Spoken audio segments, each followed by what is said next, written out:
AJP, association d'assurés engagés et responsables, présente Sud Radio, le grand matin week-end, la force de l'engagement. Muriel Réus. Bonjour Muriel Réus. Bonjour Jean-Marie. S'engager pour la biodiversité, c'est une cause qui vous tient évidemment à cœur. On va en parler avec votre invité aujourd'hui, Bernard Limal, qui est le président du Fonds de dotation pour la biodiversité. Pourquoi cette cause vous tient à cœur, tiens Muriel ? Oui, parce que le 6e rapport d'évaluation du GIEC du 20 mars 2023 est on ne peut plus alarmant. La hausse de la température globale s'est encore accentuée. Les émissions de gaz à effet de serre continuent d'augmenter. La vulnérabilité des écosystèmes et des populations s'accroît. Les impacts du changement climatique s'intensifient. Et certaines conséquences, comme la montée des niveaux de la mer ou encore la fonte des calottes glaciaires, seront irréversibles pendant des siècles, voire des millénaires. Ces situations ont un impact majeur sur la biodiversité. Mais qu'est-ce que la biodiversité ? C'est l'ensemble des variétés de toutes les formes de vie sur Terre. Les êtres vivants, les espèces animales, végétales, bactériennes, virales. Mais ce terme comprend aussi des interactions des espèces entre elles et avec leur milieu.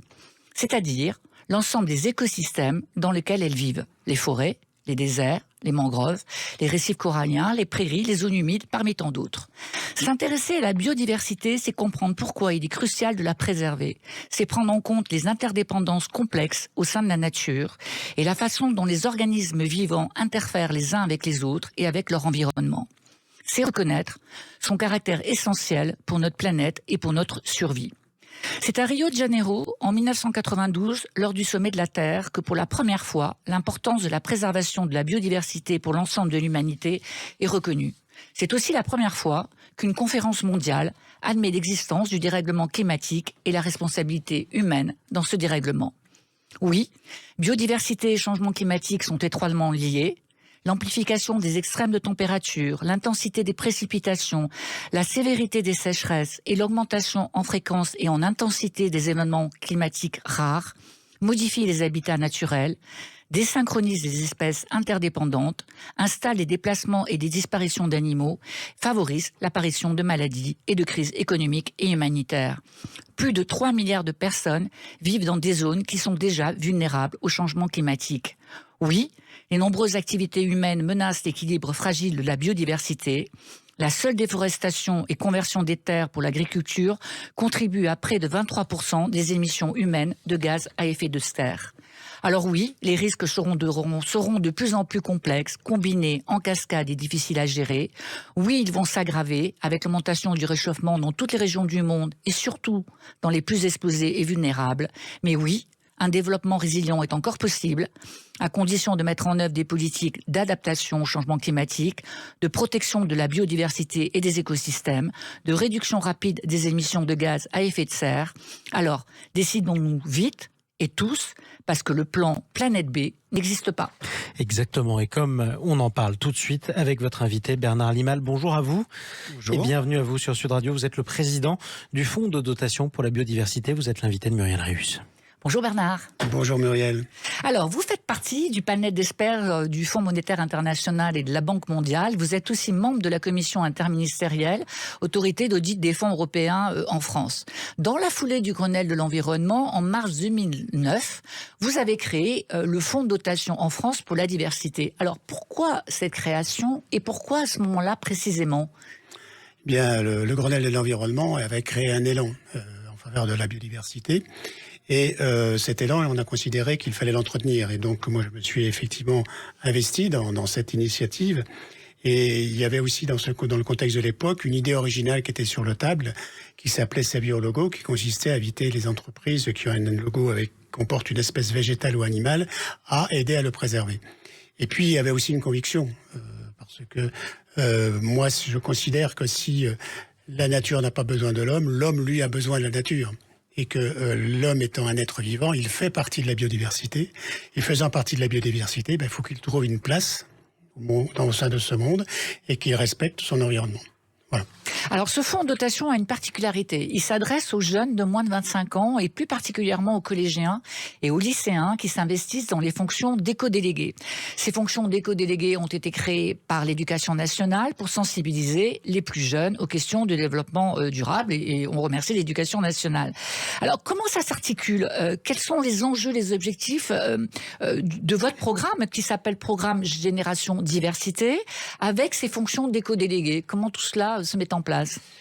Il faut reconnaître que l'initiative de l'Éducation nationale de désigner des éco-délégués au sein des classes nous a donné l'idée de favoriser les initiatives qu'ils pouvaient prendre. Et conviction aussi que sur ces sujets aussi forts que la biodiversité, que l'environnement, le mot-clé, c'est l'éducation. C'est la formation, c'est la sensibilisation, c'est la prise de conscience. Donc, aider les jeunes éco-délégués à monter leurs projets en leur apportant un soutien, leur donner le goût de l'initiative, savoir leur donner envie de porter un projet qui leur servira toujours pour le futur, nous a semblé être une bonne réponse à ces créations des éco-délégués au sein des établissements d'enseignement. Alors, est-ce qu'il y a des prérequis pour ces lycéens en ce qui concerne les projets et combien de projets vous avez soutenus ? Est-ce qu'on peut faire un petit bilan de ce programme Génération Diversité du Fonds de la diversité ? Oui, on ne censure pas les projets au départ. On laisse ouvert parce que on considère que toutes les initiatives sont bonnes, toutes les réflexions qui sont engagées pour faire quelque chose sont utiles. Donc, on ne censure pas. Après, la seule limite qu'on se donne, c'est le budget qu'on peut consacrer à cette opération. Et donc, on fait des appels à projets selon un rythme qui est calé sur l'année scolaire.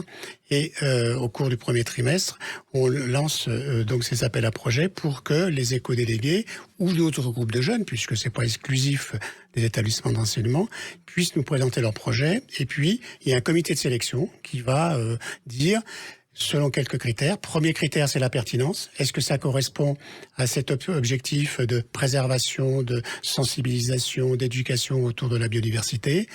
Et si il y a ensuite un deuxième critère qui est retenu, c'est la créativité, l'originalité du projet. Et à partir de là, eh bien, on sélectionne le projet et on le soutient financièrement. Ces soutiens financiers vont de 500 à 1500 euros. Et c'est combien de projets aujourd'hui ? Alors aujourd'hui, la saison 1 qui a eu lieu il y a l'année dernière, 22 projets. Qui a embarqué quand même plus de 500 jeunes dans la réalisation de ces projets et qui a touché à peu près 3500 personnes en retombées directes. Et cette année, nous avons 47 projets qui sont en cours de réalisation et dont on va tirer le bilan à la fin de l'année scolaire. Alors, est-ce qu'il y a des thématiques principales qui sont développées par ces jeunes ? Est-ce que vous avez constaté qu'il y avait des sujets majeurs qui retenaient leur attention plus que d'autres ? Oui. Il y a 4 thèmes principaux qui retirent leur attention. Il y a le thème de l'eau, qui est hyper important dans notre contexte, et la période que l'on traverse en est l'illustration. Et donc, ce qui est intéressant, c'est que ce thème de l'eau est abordé de différentes manières. Par exemple, il y a des établissements d'enseignement qui se sont attachés à créer ou à reconstituer des mares. Or, des mares, c'est l'exemple type d'écosystème qui illustre toute la biodiversité et la manière dont les écosystèmes fonctionnent. Donc, c'est un support pédagogique qui est extraordinairement efficace. Il y a une école parisienne qui également a monté un projet qui consiste à récupérer les eaux de pluie pour pouvoir arroser la terrasse végétalisée qu'on lui avait financée l'année précédente d'ailleurs.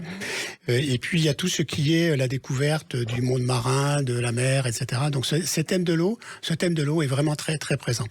À côté de ça, il y a le thème des écosystèmes qui évidemment accompagne ce thème de l'eau, parce que souvent on constate que les élèves, les enfants, les éco-délégués souhaitent savoir comment tout ceci vit en équilibre, parce que la nature, le maître mot, c'est l'équilibre.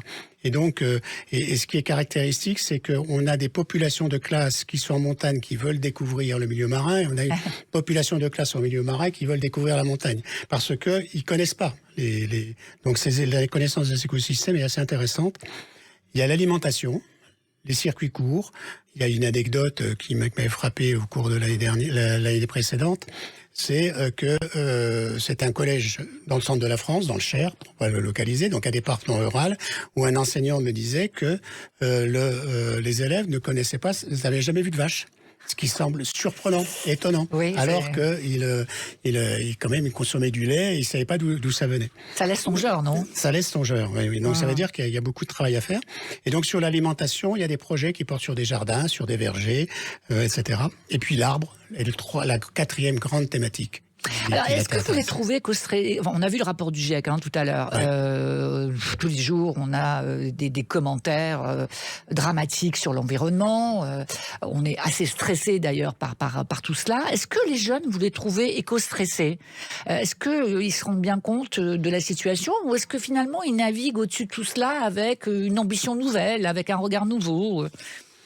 Stressés, ça serait pas le mot que j'utiliserais. Je dirais, ils sont préoccupés. Ils sont préoccupés. Ils sont préoccupés parce que ils se rendent bien compte de ce qui se passe, mais ils sont de manière générale assez positifs, assez constructifs. Donc, ils sont plutôt à la recherche de solutions. Et si les élèves comme les éco-délégués se portent volontaires pour exercer cette fonction, ça veut dire qu'ils sont vraiment motivés. Donc, ils sont préoccupés, mais toujours constructifs et positifs. Alors évidemment, on parle beaucoup de la 6e extinction de masse qui s'accélère à un rythme vertigineux. On a constaté la disparition de 500 espèces qui ont été éliminées de la surface de la Terre.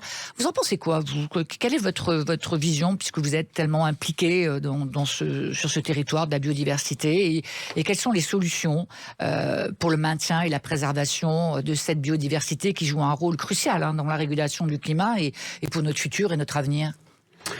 Tout d'abord, moi je pense que le constat de l'effondrement est sans appel. On a les chiffres que vous avez évoqués tout à l'heure. On a les 75% de la surface terrestre qui est altérée de manière significative. On a 85% des zones humides qui ont disparu. Et il y a un phénomène qui est classique, c'est que l'extinction nourrit l'extinction. Donc on est dans une spirale qui est infernale. Ce qu'il faut faire, je prétends pas avoir la solution universelle, mais il faut inverser la spirale. Et pour inverser cette spirale, moi, ce que je crois fondamental, c'est de revenir aux équilibres naturels que notre environnement propose, quoi. Il faut rétablir l'équilibre de la nature. Et donc, ça veut dire qu'il faut que chacun s'y mette. Je dis pas que c'est gagné, mais si toutes les bonnes volontés s'additionnent, on devrait pouvoir y arriver. Et le rôle des grandes organisations est fondamental aussi. Il y a énormément aujourd'hui de conventions des partis. Il y a la COP, évidemment, la 26e, c'est bien ça, ça. On est à la 26e. Ouais. Ça joue un rôle très important aussi pour la sensibilisation et l'information des citoyens. C'est extrêmement important. Vous avez les COP qui portent sur la biodiversité, vous avez les COP qui portent sur le climat. Ce sont des réunions régulières qui sont extrêmement importantes, qui traduisent quand même des volontés extrêmement fortes des États. Je crois que les derniers résultats de la COP26 à Glasgow a montré ce que les États avaient l'ambition de faire. Le sujet, maintenant, il faut que les promesses soient tenues. Oui, ça c'est le vrai sujet. C'est le vrai sujet, oui. Alors j'ai vu, on a parlé tout à l'heure de vos relations avec les les éco-délégués. J'ai vu aussi que vous aviez un partenariat avec le réseau des établissements agricoles. Pour conclure cette conversation, parlez-nous un petit peu de ce partenariat et aussi de vos projets futurs et de vos ambitions pour le Fonds pour la biodiversité. Alors, pour ce qui concerne l'éducation nationale, on n'a pas encore de relations institutionnelles, mais nous espérons pouvoir en avoir rapidement. Avec le monde de l'enseignement agricole, c'est un peu plus nourri parce que il y a eu un vrai élan des établissements d'enseignement agricole vers notre programme. Et pourquoi? Parce que d'abord, il y a une fédération des établissements qui est hyper active et qui a beaucoup relayé l'information. Et aussi, c'est ils sont conscients que l'agriculture sont aux confins de 3 problématiques majeures. La première, c'est bien sûr l'alimentation, puisque c'est eux qui produisent notre nourriture. C'est deuxièmement l'environnement, le climat, la biodiversité, et troisièmement l'économique, c'est-à-dire comment on arrive à vivre décemment du métier d'agriculteur. Et du fait de cette pression qu'ils ont pour réunir ces 3 contraintes, eh bien, il y a une forme d'imagination, de création, d'innovation qu'on voit apparaître au travers des projets qu'on soutient. Par exemple, il y a un projet qui il essaie d'allier l'agroforesterie avec la vigne, ce qui est assez original. Il y a un autre projet qui tente de créer une sorte de musée vivant des espèces endémiques dans le Cotentin. C'est encore quelque chose de tout à fait particulier. Donc c'est vraiment une volonté, une action qui est vraiment très dynamique. Alors, je crois que l'année prochaine, vous voulez soutenir plus de 100 projets. Si je suis un lycéen, si je suis un éco-citoyen, comment je fais pour vous contacter et pour rentrer dans cette programmation de projet ? Alors, c'est simple. Il y a un site du Fonds de dotation pour la biodiversité qui existe, www.fdbiodiversite. Waouh, compliqué. C'est-à-dire, c'est sans accent. D'accord. Faut surveiller à la rentrée scolaire l'appel à projet. D'accord. Quand l'appel à projet est lancé, eh bien, il faut se mobiliser pour constituer le dossier, qui est assez simple. On demande une présentation de projet d'une page et une vidéo d'1 minute. Et on réassemble tout ça en décembre pour présenter ça au comité de sélection, qui est en janvier. FDBIODIVERSITE. Merci Bernard FD Limal. Biodiversité. Merci beaucoup. C'est tout simple. FD comme fond de biodiversité.com Voilà. ou .fr .org.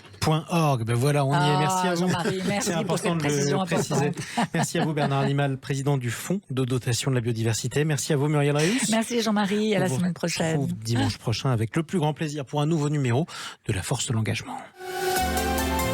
Sud Radio, le grand matin week-end, la force de l'engagement, Muriel Réus. Avec AGPI, association d'assurés engagés et responsables.